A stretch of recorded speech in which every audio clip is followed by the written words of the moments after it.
بالفيديو مشغلة كنزة تصدم المغاربة بتصريحات جديدة مدعية براءتها من التهم الموجهة إليها، وادعت أن أخا كنزة هو الذي اعتدى عليها مراراً وتكراراً وتدفع لها مستحقاتها بانتظام، ووالدتها استلمت شيكاً بقيمة 3000 درهم.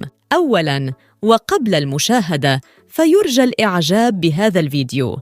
أدلت مشغلة كنزة بتصريحات جديدة حول القضية المعقدة التي تشغل الرأي العام، مدعية براءتها من التهم الموجهة إليها ومقدمة تفاصيلاً قد تغير مسار القضية. أشارت في حديثها إلى عدة نقاط مهمة. في البداية، أعلنت المشغلة أنها حاملاً في شهرها الثاني، وهو ما يضفي بعداً إنسانياً على وضعها الحالي. ثانياً، نفت المشغلة بشدة أنها هي من تسببت في كسر كنزة، مؤكدة أن الإصابات التي تعاني منها كنزة قديمة وليست نتيجة لأي حادثة حديثة معها. وادعت أن أخا كنزة هو الذي اعتدى عليها مراراً وتكراراً، وأنه المسؤول الحقيقي عن الإصابات التي تعاني منها كنزة.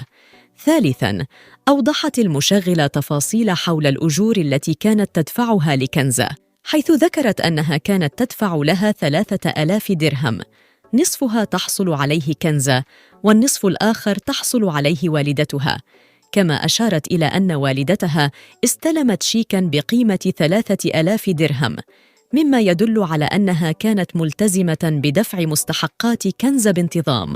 تأتي هذه التصريحات في وقت حساس، حيث تتزايد التساؤلات حول حقيقة ما حدث لكنزة والمسؤول الحقيقي عن معاناتها، وتبقى الأنظار موجهة نحو التحقيقات الرسمية وتقرير الطب الشرعي الذي سيحدد الوقائع ويكشف عن الحقيقة كاملة.